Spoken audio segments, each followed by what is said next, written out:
Vamos lá, Saturnina. Eu sei que você está ansiosa para saber por que, no começo da fotografia, no século XIX, as pessoas precisavam ficar paradas um tempão na frente da câmera fotográfica. Eu estava mesmo, professor. Imagina aquele moço que entrou dentro do vulcão se ele fizesse isso naquela época.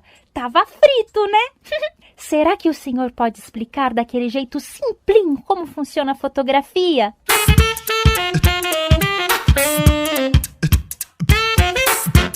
Para explicar, Saturnina, vamos começar com as 3 variáveis da fotografia: o tempo de exposição, a quantidade de luz e a sensibilidade. Xiii, professor, eu tiro fotografia no meu smartphone e nunca precisei saber disso. Realmente, Saturnina, as máquinas fotográficas automáticas e os smartphones calculam tudo isso sozinhos. Mas os profissionais da fotografia precisam conhecer bastante essas variáveis. Então tá, eu sempre sonhei em ser uma fotógrafa mesmo. O senhor pode continuar. Muito bem, Saturnina. Você já deve ter visto uma câmera profissional. Sim, aquelas que têm uma lente grande na frente. Isso. Se você olhar para dentro delas, você vai ver uma coisa assim.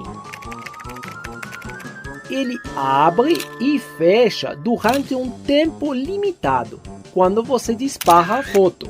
Esse é chamado o tempo de exposição. Durante esse tempo aberto, o diafragma pode abrir só um pouquinho ou abrir tudo.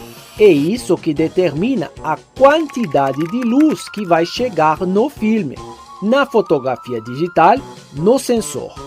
A sensibilidade é a capacidade do filme ou sensor de registrar a imagem com a luz. No caso de filmes, existem películas mais ou menos sensíveis à luz, e você tem que trocar o filme se quiser diferentes sensibilidades. Nas câmeras digitais, essa variável pode ser alterada na própria câmera. Entendi.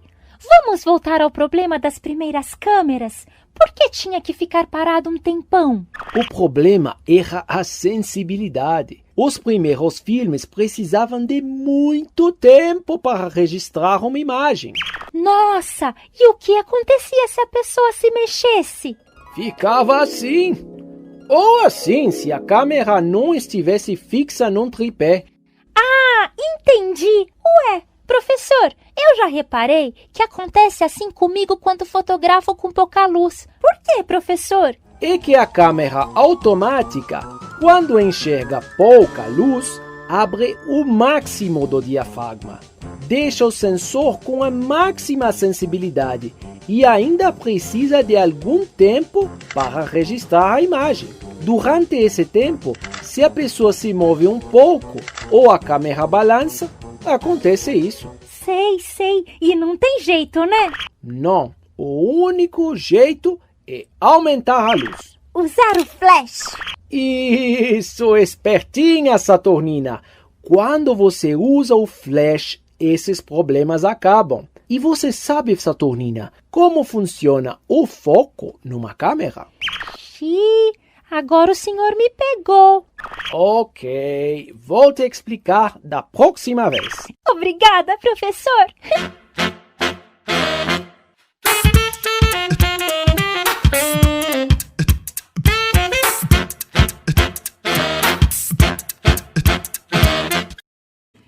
Bom dia, galera do 4º ano. Coisa boa estar com vocês mais uma semana. Semana passada nós não nos vimos porque foi feriado, né? Mas hoje retomamos aí as nossas aulas e o nosso assunto, que é muito legal, fotografia. E hoje a tia trouxe aí o professor Albert Einstein para falar um pouquinho aí sobre a questão da luz, das diferentes câmeras, né, utilizadas aí para fotografar, e que vimos aí ao longo dessa unidade 3 fotógrafos bem interessantes. O Henri Cartier-Bresson, que é considerado o pai do fotojornalismo. Depois nós vimos o Sebastião Salgado, fotógrafo brasileiro, que tem um olhar bem sensível às mazelas humanas, à fome, ao desmatamento da natureza, e ele fotografa esse tipo de assunto. E conhecemos também a Cláudia Andujá, que viveu realmente no meio da floresta amazônica, pesquisando aí sobre o povo Yanomami. Então foram 3 fotógrafos, aliás, 2 fotógrafos e uma fotógrafa, que nos trouxe aí um pouquinho aí da fotografia moderna, da fotografia como um modo de olhar. Nós fizemos 2 exposições digitais, uma foi postada na aula retrasada, a outra vai ser postada hoje, já foi, né? No caso, eu já devo ter enviado o link para vocês, para que vocês vissem. E hoje nós vamos aí fechar essa unidade, tá? Então vamos lá. Aqui nós temos uma imagem toda preto e branco, só que a bicicleta em si, ela foi colorida. E aqui tá dizendo o seguinte: antigamente não existiam fotografias coloridas, e alguns fotógrafos as coloriam à mão, para que pudessem ter cor. Aí o que você vai fazer? E essa atividade não vai ser para hoje. Vou repetir, essa atividade não será para hoje, tá? Você vai imprimir uma imagem, a que você quiser, preto e branco, e vai colorir só um elemento. Aí você pode utilizar canetinha, lápis de cor, tinta, enfim, o que você quiser, tá? E aí você vai colar na página 95, que é a página seguinte. Aí só semana que vem vocês vão me mandar a atividade dessa foto preto e branco com apenas um item colorido à mão, tá certo? Assim como os fotógrafos faziam no passado, quando não tinham aí a opção de foto colorida, tá certo? E para hoje, eu vou pedir para vocês uma coisa muito especial mesmo. Como eu disse a vocês, nós vimos aí um pouco da história da fotografia. A tia colocou vídeos extras, nós falamos, né? Eu expliquei para vocês que a história da fotografia não existe um nome, mas são vários nomes que contribuíram para essa invenção, certo? Bom, eu quero que vocês criem, presta bem atenção, uma história baseada só em desenhos. Ela vai ser só desenhos, não vai ter balãozinho, não vai ter nenhuma letra, só desenhos contando a história da fotografia apenas com desenhos. Repito, apenas desenhos.